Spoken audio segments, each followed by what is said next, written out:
Assume United States has comparative advantage in automobile production. It means the cost of producing automobile in the US is lower. The price is 4,000 compared with in Canada 8,000. So clearly the US has comparative advantage in production of automobile. With trade, and this is the situation. This we plot the number of autos, 0 to increase this side. For United States, we flip the graph, increasing to the left, 0, 2, 4, 6. Here for Canada, the normal way, 0, 2, 4, 6. So we flip only for the US, United States, Canada. So in autarky, no trade, this is the equilibrium.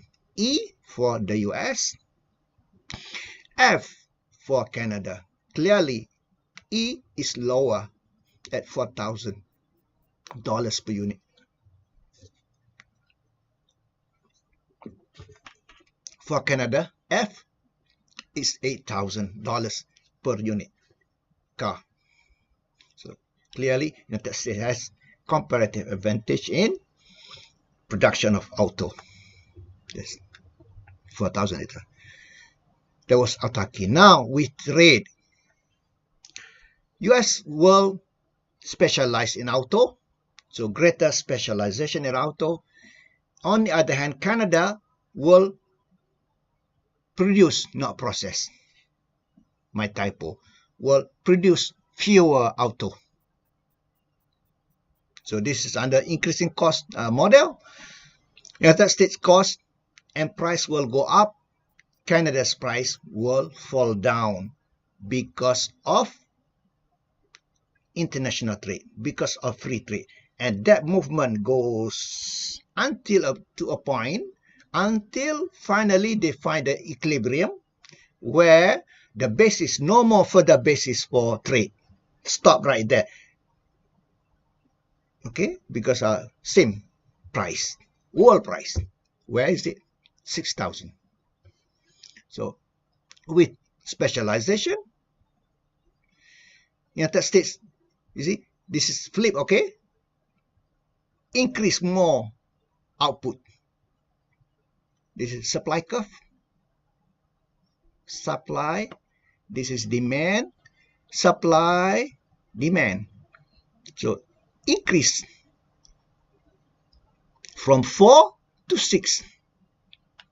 Increase the production from 4 to 6. Remember I said we flip US, increase to the left. Production from E to this until increase from 4 and increase more until finally, and so do the price will increase until finally reach here. For Canada, produce less, supply less, produce less. S means produce. S means produce. Produce less. 4. Less than 4. Less than 4. Now 3. Less than 3. Until finally, and as a result also, price will go down. Finally, they reach to this level, 6,000. No more further incentive to trade. That's the equilibrium under free trade, which is equal. World price, $6,000 per unit in both countries.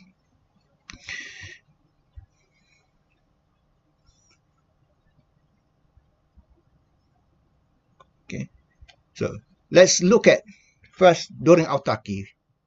This is during autarky, 4,000, and this is the, autarky, simple. What you produce, how much you produce is how much you consume. For Canada also 4, but a higher price, 8. This United States for consumers, also for produce for, consume for, but at lower price. Now we trade, we know this is 6,000. Look at what happened to the US. Increased production from 4 to 6 with no transportation cost. Next, B with transportation cost. Now let's go back. This is no transportation cost. Just compare autarky and free trade. So with free trade increased from 4 to 6 production, as demand increased, no, decreased from 4 to 2. This is demand from E to B. So we can say for United States, increased production, decreased consumption. So this is the export. Export 4 units. For Canada, as a result of the export, the price goes up to the world price. Previously, $4, now $6. That's good. That's what United States wants. Previously, 4 only. Now selling to the world at 6. Good. Because auto is what United States exports. For Canada, look at this. Before, now, production decreased from 4 to 2. Consumption, this is demand. How do I know consumption? Demand curve increases from 4 to 6. So decrease production, increase demand. And not only that, the price gets lower from 8 to 6. That's good, because auto is what Canada wants to import. So that's free trade. Now finish. Free trade. Let's go. What if there is transportation cost of 2,000 per unit of auto? Now, with transportation cost, suppose 2,000 per unit, basis for trade will be eliminated when US auto price plus transportation cost. When US auto price 5,000 at that point, and Canada's auto price fall to 7,000. So the difference is 2,000. That transportation cost. So let's look. So this is with transportation cost.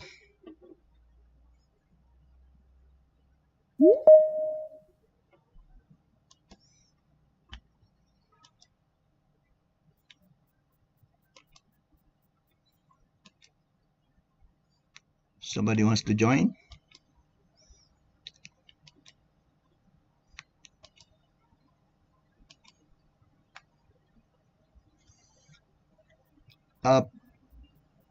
Please request again, because I need time to,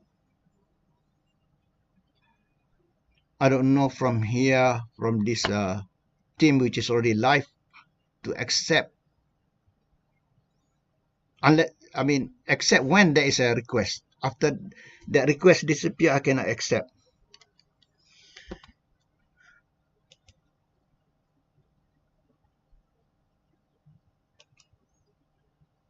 I'll leave for a while.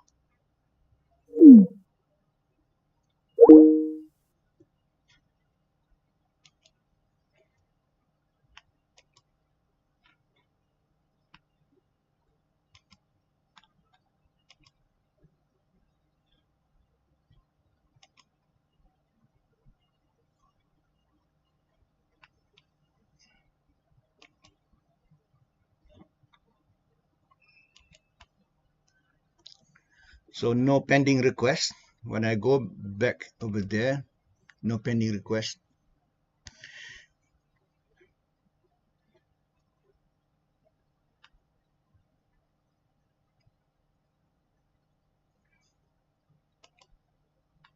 Okay, let's go back to the slide.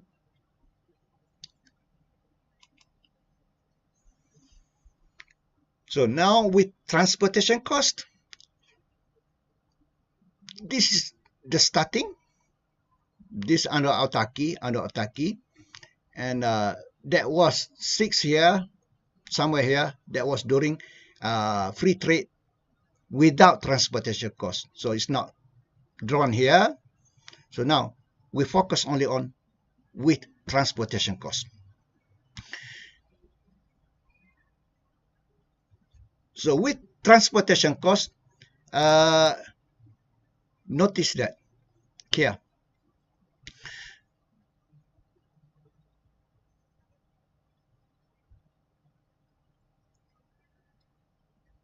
Supply curve here for United States. There's a reduction in the production of the United States from 6 previously without transportation cost. Now transportation cost 2,000 per unit reduced to 5. So the movement is going this way, and here this is the demand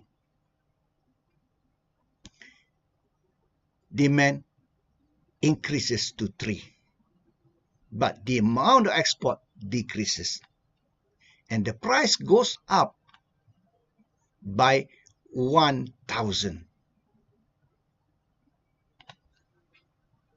On the other hand, I go over. On the other hand, for Canada, this is the autarky. Notice this. Canada will increase the production previously. So now we compare no transport and transport. Previously, production in Canada was 2 only. Now production in Canada is 3.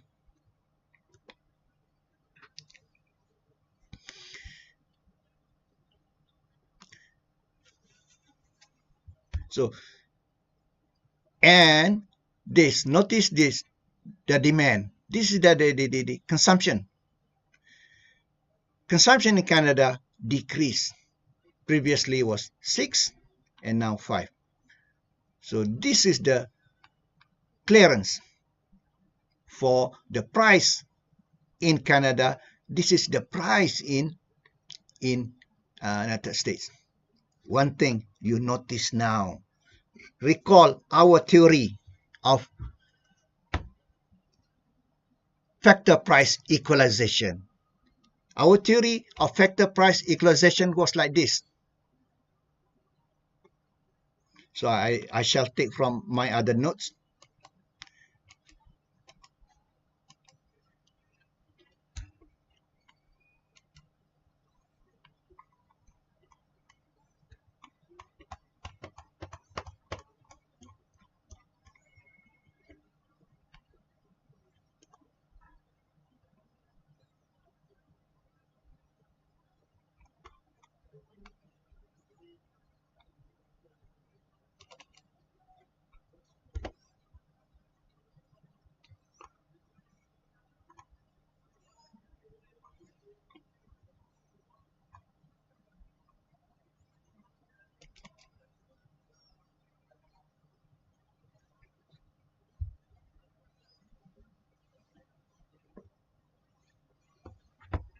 Yes.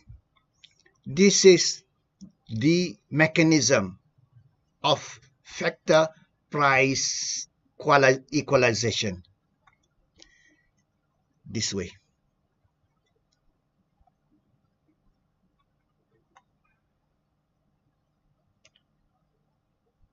Price of goods equalize, leading to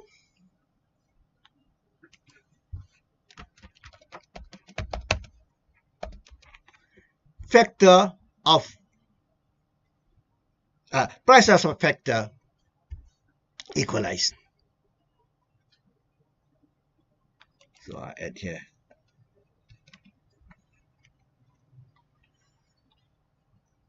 product price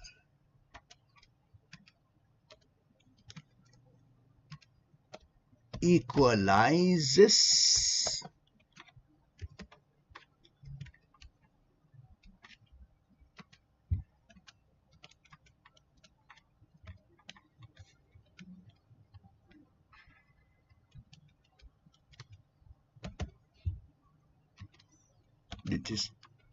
leads to factor price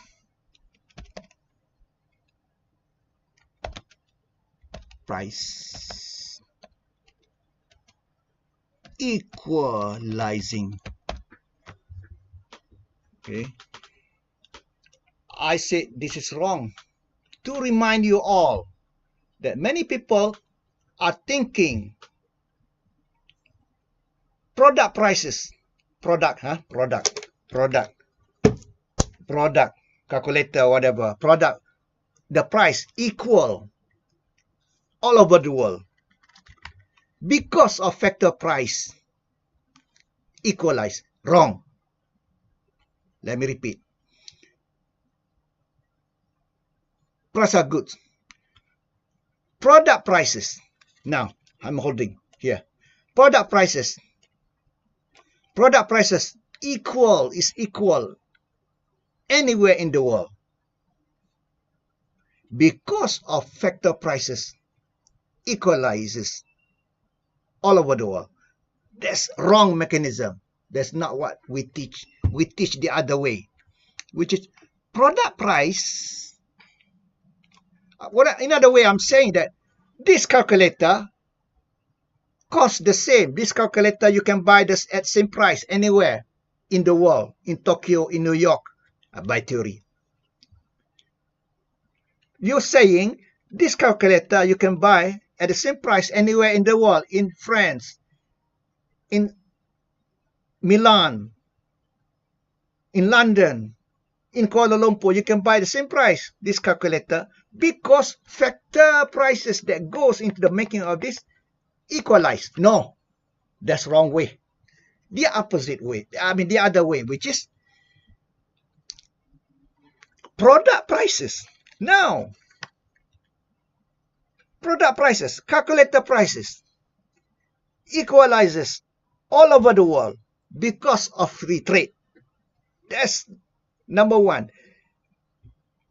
Let me repeat.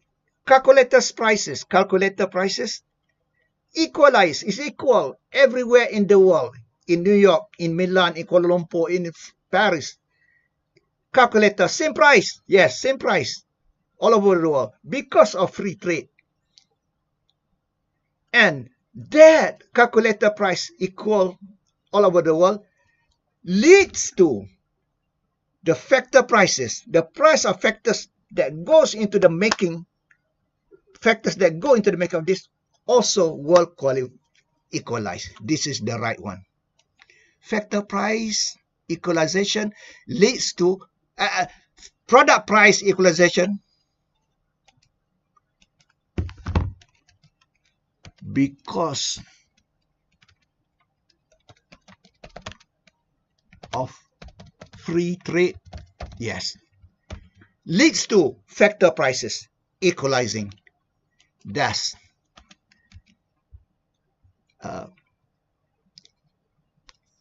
bringing equalization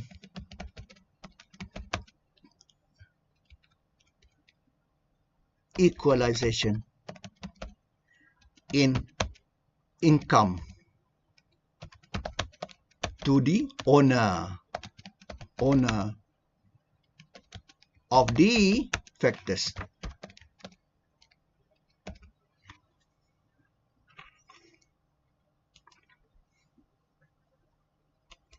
So recall this. Now, what is the impact of transportation cost? Transportation cost, the answer is that the impact is that transportation cost will make this no longer happening, will eliminate this factor price equalization. will not happen because of transportation cost. Let's see. Oh, go back to the slide.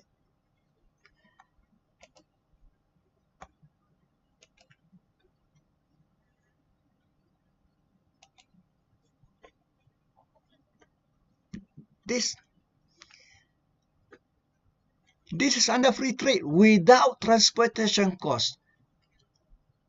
Product prices, calculator, I was showing calculator.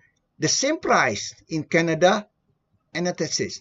Suppose calculator, I was talking calculator. Now calculator in the US is cheaper, 5. Calculator in Canada is more expensive, 7.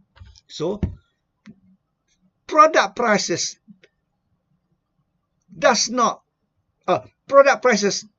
do not become equal, or product prices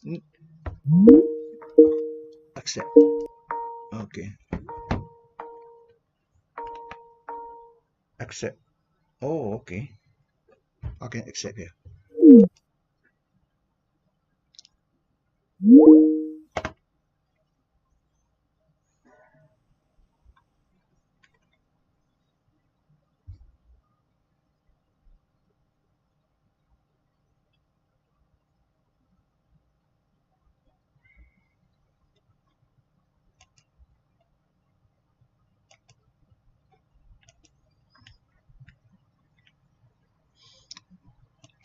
So I'm back. Can you see me? I mean the slide. Checking. Respond, please.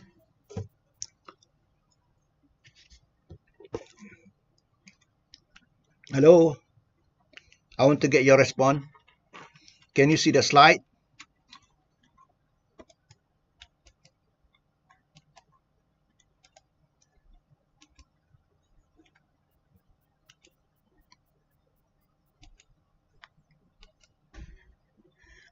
Please respond to me. Can you see the slide?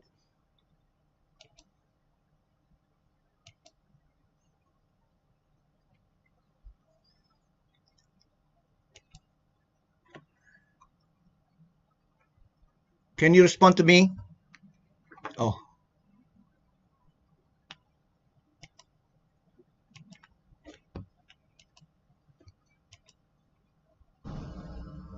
Oh, sorry. Can you see the slide? Please respond to me.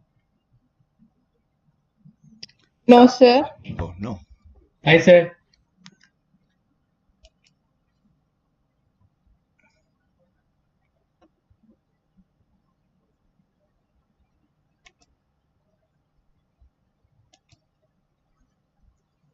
Now, can you see the slide? Hello? Yes, sir. Okay. Yes, betul. Yep.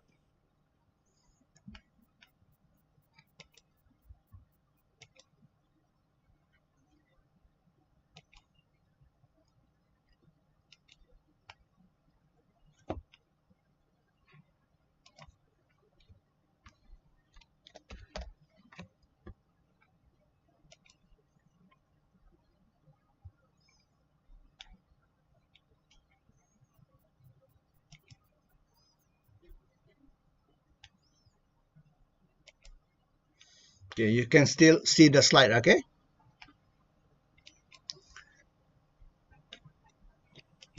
Here, because of transportation cost, product prices do not equalize. When product prices do not equalize, remember our connection?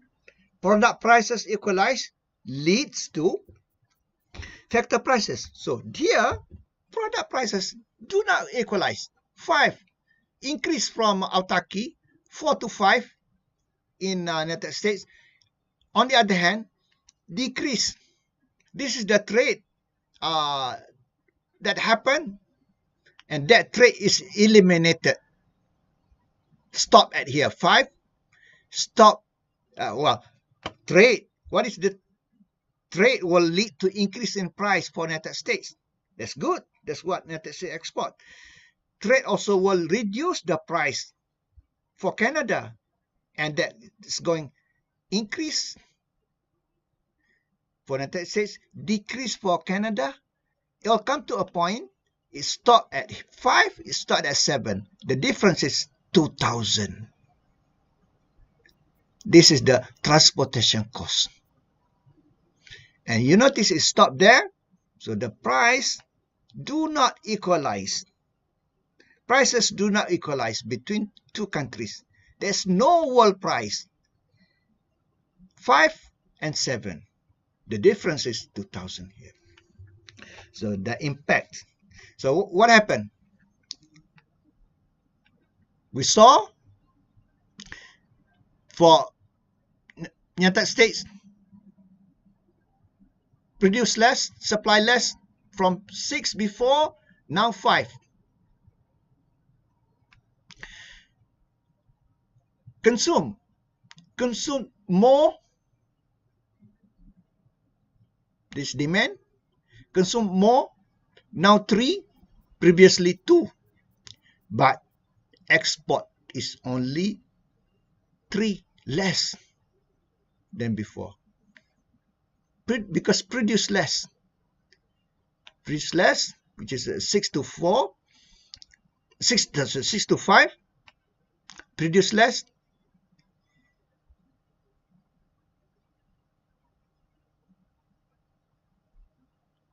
consume more, 2, previously now 3, but in total, export has reduced.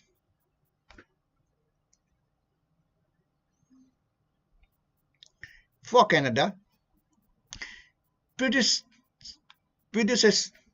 notice here, previously was 2 only, now produces 3, but consume less, previously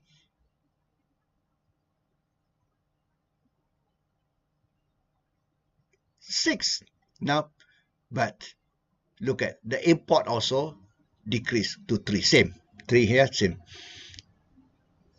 The movement is going this way.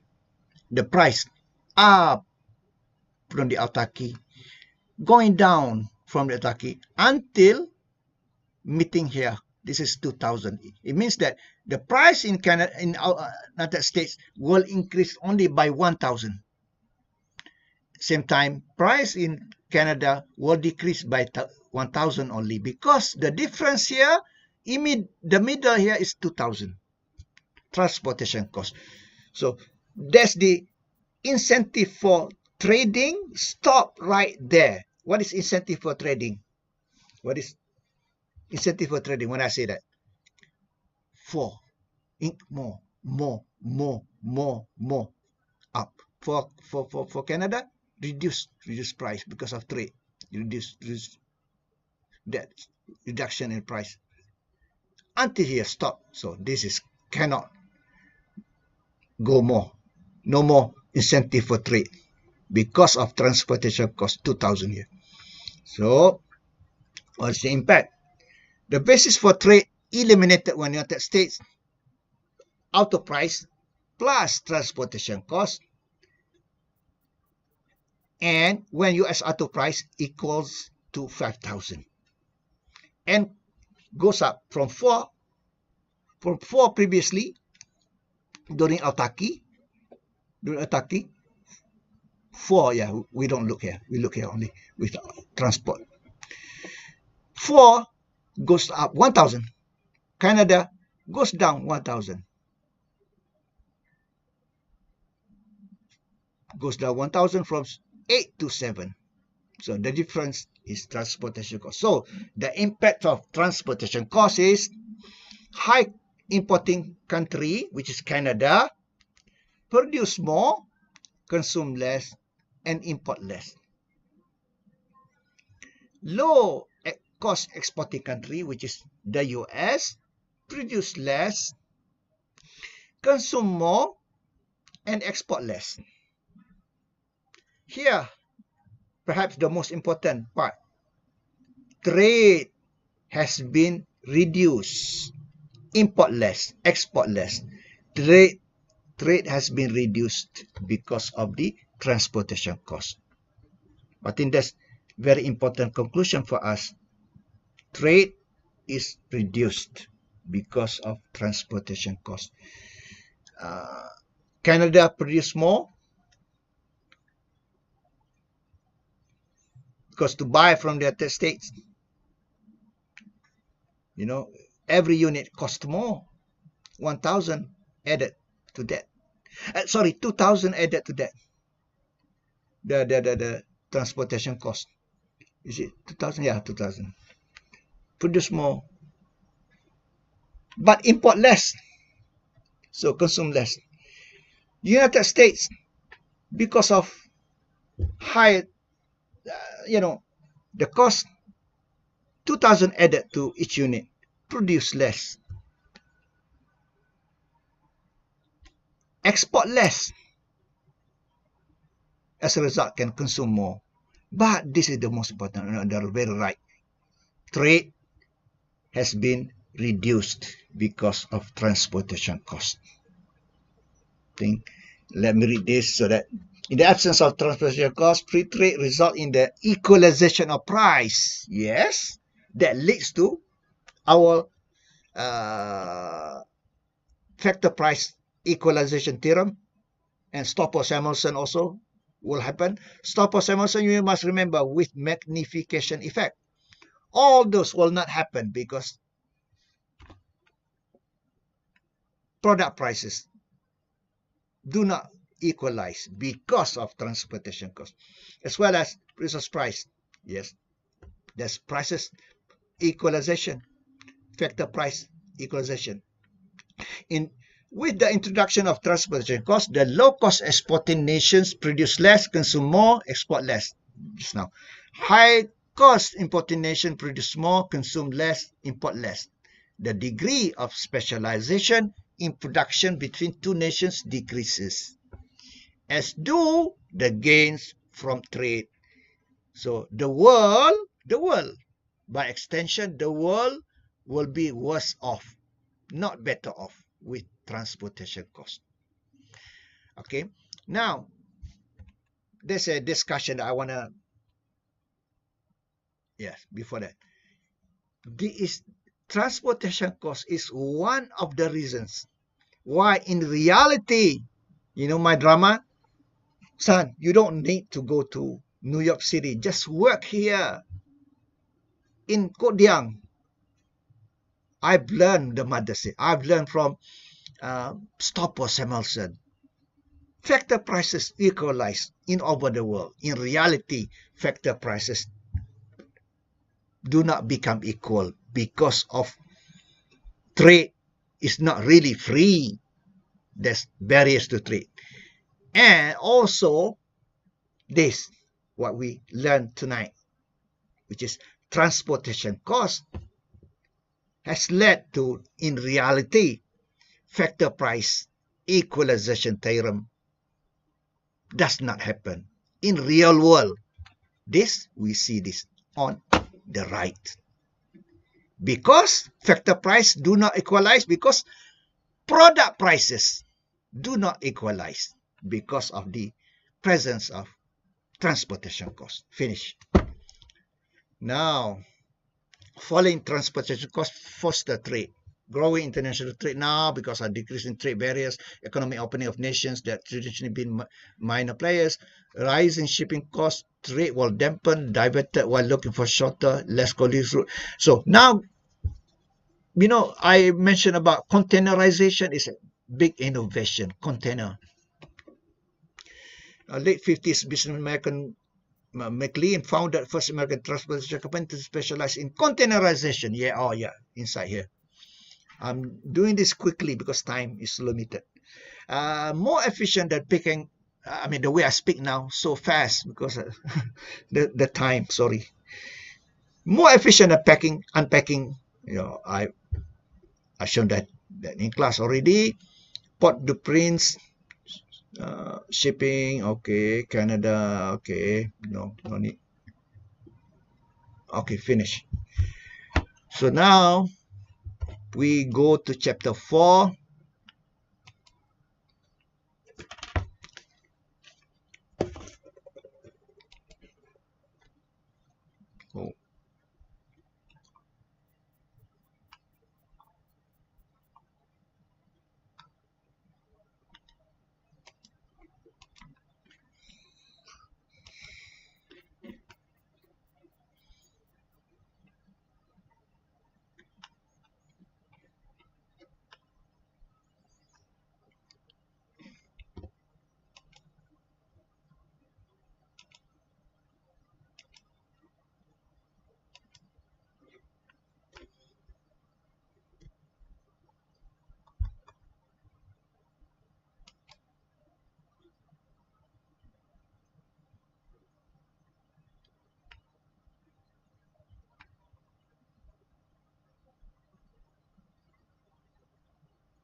Let me check. Someone asking to join.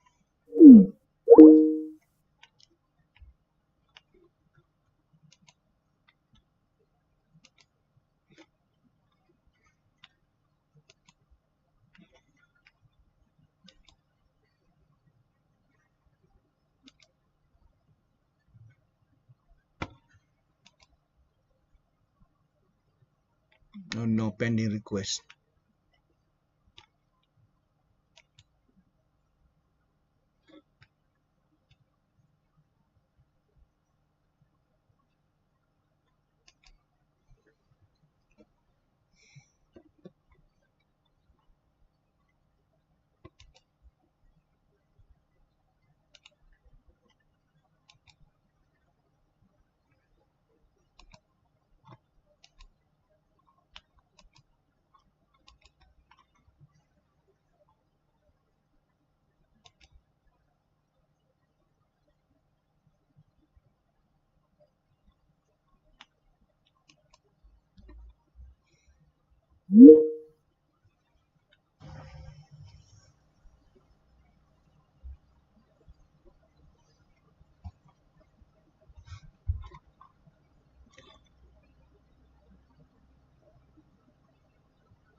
Okay. I'm gonna share.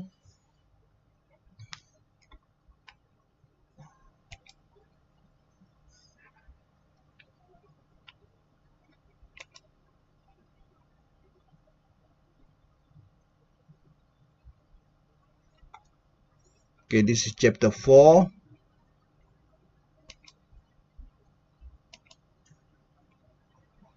Barriers to trade.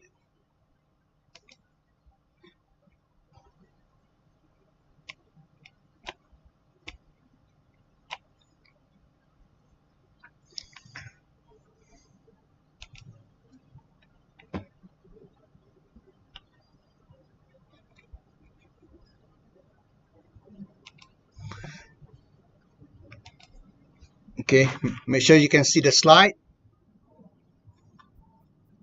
We're going to learn about tariff. Chapter 4 is tariff. Chapter 5 will be non-tariff. If this is Shukri, chapter 4, chapter 5 will be non-Shukris. Anyone non-Shukris. That's chapter 5, next chapter. So, type of tariffs. The most important is effective rate of protection.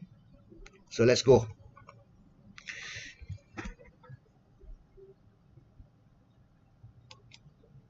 Oh, no. Slideshow, slideshow.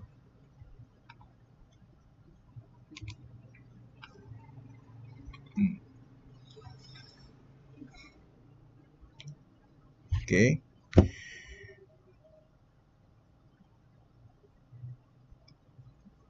Tariff, we're going to study small nation, large nation. 2 cases. Tariff, free trade agreement posits that free trade is good. Anything other than that will not be good. So free trade agreement posits that open market fosters most efficient use of world resources, but free trade policies often meet resistance among companies and workers who face losses in income and jobs because of import competition. Policymakers are torn between global efficiency, which is free trade, and the need for public vote to get elected. Those who are demanding, you have to protect our jobs because we're losing our jobs because of imports. So he needs to support them to get voted to be elected in election. Tariff, we don't call tax, we call a duty levied on a product when it crosses national boundaries So import tariff, we don't call import tax, import tariff. On import product, most common collected before shipment can be unloaded into the domestic port. Export tariff, imposed on the exported product, less common than import tariff. Illegal under U.S. Constitution, on the other hand. Commonly used by developing nations, export tariff, for two reasons. Source of income, and the other one is to protect commodities which are depleting. But more and more for developing countries, for the poor countries, for income. The tariff concept, protective tariff, protects domestic producers from foreign competition, facilitates increases in output of import competing producers. So import substitution. Revenue tariff, just now I said revenue tariff, generates tax revenues by placing tariffs on either imports or export. Now, in the US, as a revenue tariff, as a revenue to the government of the United States, only very small, 1% of Federal Reserve revenue. But for Malaysia, that number, percentage is higher. I don't know, I have to check. But for developed countries, for sure, we can tell, very low tariff as a form of revenue. For Malaysia, it's not that high. When I was talking about very poor country, I'm talking about, those poor countries. I don't want to hurt people in those other countries watching. This is live on my YouTube. For poor countries, that percentage can be 50, 40% of government revenue, or maybe 30%. Especially so for export tariff, because countries like that export a lot of commodities, materials, minerals. When they export, the companies export, they get income for the government. So that percentage is high for poor and developing countries, but not for rich country. Only 1% United States. Right there, the last bullet. Many developing nations rely on tariff as a major source of income. I didn't see that coming up. The last bullet. I already explained that. Tariff. This is coming back. Same. Yeah. Look at this. For government revenue, yeah. This is not important, just for knowledge only. Look at it, very high. But for rich country, 1.2% only. Switzerland, 1%. Look at this, developing countries. High percentage of their government's income. Tariff may be specific, ad valorem, which is value added. The second one, value added, or compound. Specific tariff or value added or ad valorem. Specific tariff is not fair. Ad valorem tariff is better. It's fair. What is specific tariff? Fixed amount of money for a physical unit of import. Relatively easy to apply and administer. Fixed, not fair. For example, a TV imported. I make a story only, okay? Not true. Each unit of TV, whatever the price, must be paid 20 ringgit. Import, specific import duty, 20 ringgit or 50 ringgit. Easy. 50 ringgit. Each unit of TV, I make a story, okay, not true. In Malaysia, coming to Malaysia, each unit must be paid 50 ringgit. Import duty, specific duty, 50 ringgit. Poor guy. he can afford only to buy a 1,000 ringgit TV or 500 ringgit TV. He pays 50 ringgit on top of that. 500 TV, 50 ringgit for import specific tariff duty. A rich guy, he bought a 50,000 or 30,000 TV, LCD TV, not 500, 30,000 TV, still pays 50 ringgit because the law says, the custom says, specific tariff of 50 ringgit each unit of TV. So it's not fair, specific tariff. Poor guy, 500 ringgit TV, 50 ringgit tariff. The other guy, 30,000 ringgit TV, the price still pay the same 50 ringgit specific tariff. No. So easy to administer. Degree of protection varies inversely. That's what I was saying. Inversely with the changes in import prices. Provides domestic producers increased protection during recession with falling prices. Yeah, when falling prices, you pay more as relative to the product. Just now, 50 ringgit import duty. The TV is only 500 ringgit. A lot as a protection. Continue. Ad valorem. Wait. Oh yeah, I skipped now. Now, the second one is ad valorem. Primarily used with manufactured goods because can be applied to products with range of great variation. Fixed percentage. Here, it is percentage. Previously, it was the money, the amount of money, 30 ringgit. You see, 30 ringgit. Amount of fixed money that must be paid.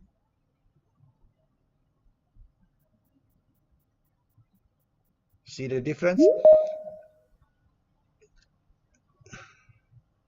This one is not the money, the percentage of the price. This is fair. 15%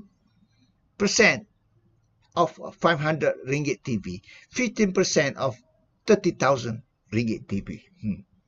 So maintains constant degree of protection for domestic producers through the business cycle, up and down or what. Last, okay, continue with ad valorem. How is the valuation? How much? This determines value of imported products is complex, subject to disagreement. US, did I skip anything? The United States traditionally uses FOB. This is custom valuation. There are two types. Custom valuation is very controversial. No, not very. Yeah. Subject to always disagreement. This is too expensive. This is too much. Not too much. So determine value of your products is complex, subject to disagreement. United States use this FOB, free on board. Applies only to the price or the cost of the product. FOB, tariff applied to the product's value only as it leaves the exporting country. United States use this FOB. Europe and other countries, including Malaysia, traditionally use CIF. What is C? What I F? C is the cost of the product plus insurance plus the fee for the shipping. Product cost or price plus insurance plus transportation cost. CIF. As a percentage of imported products, commodity total upon arrival at destination. Upon arrival at the port of Malaysia, Port Klang, or upon arrival in Busan port.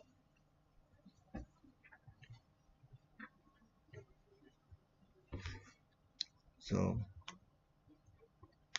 next, compound, applied to manufacture products composed of raw materials subject to tariffs.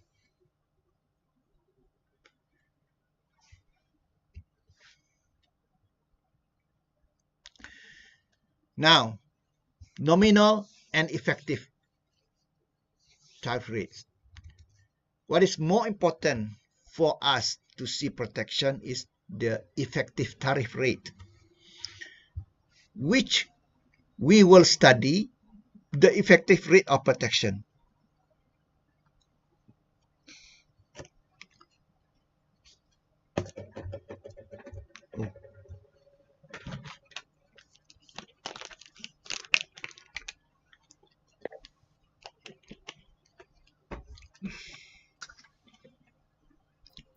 What is nominal? What is stated? Nominal is what you see, stated. Effective is what? It is intrinsic, inside, or after the fact, or whatever way that you want to discuss. So nominal is what you see, 10%. What is written, 10%. But effective is not simply 10%. Could be more, could be less. So rate published in the country's tariff schedule applies to value of finished products. Effective rate takes into account not only nominal tariff on finished goods, but also any tariff applied to the imported inputs. So this is it. Effective tariff rate. This is the nominal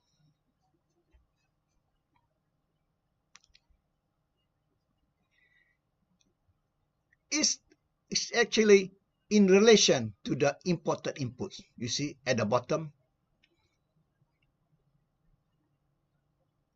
imported inputs. A is ratio of import. So let's see. Effective rate of protection is N, which is nominal tariff, published in the schedule of tariff in for that country. Nominal minus the ratio of value of imported inputs to the value of finished products. So in a product,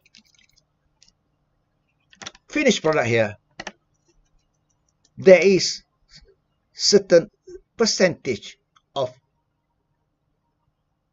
imported inputs in the final product, and that percentage is A times nominal tariff on the imported input. So N, this is N, or the top is N, nominal minus nominal on final product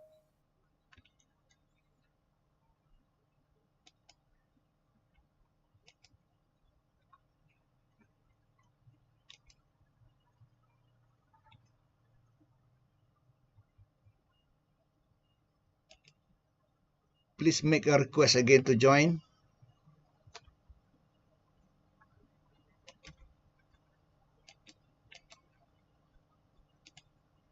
So nominal,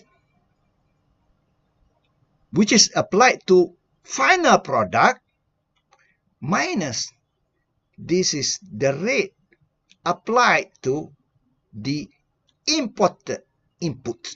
So final product, this final product, and applied to the final product, finished product, minus the part which is imported input that share how many percent? Look at this. Maybe if you see my water here, if I drink more,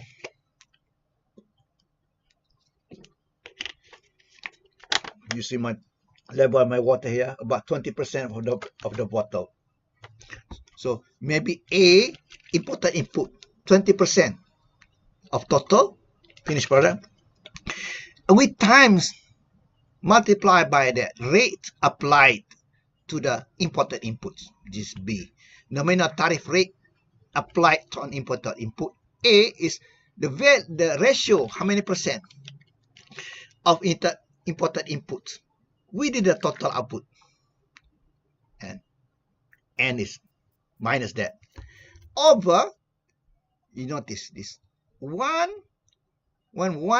it means 1 minus everything, minus something, minus the total. So 1 minus A, that ratio. It means that 1 minus that part of ratio of the imported input. So this is ratio in relation to the imported output, which is at the bottom.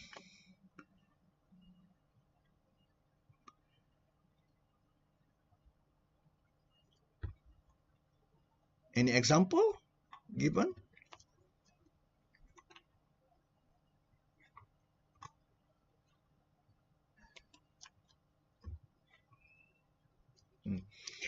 If tariff is on finished products is less than tariff on imported inputs, suppose N is lower than A.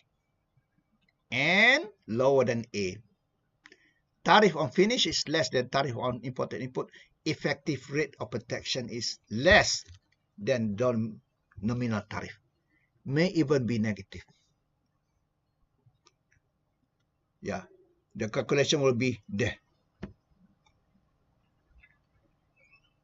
Perhaps we're going to see and get to understand it from here. Yeah.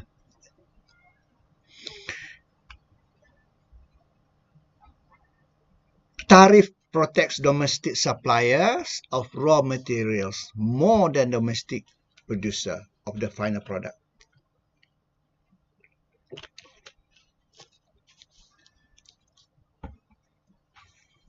So if N is lower than A, tariff on finished product lower than tariff on imported input, effective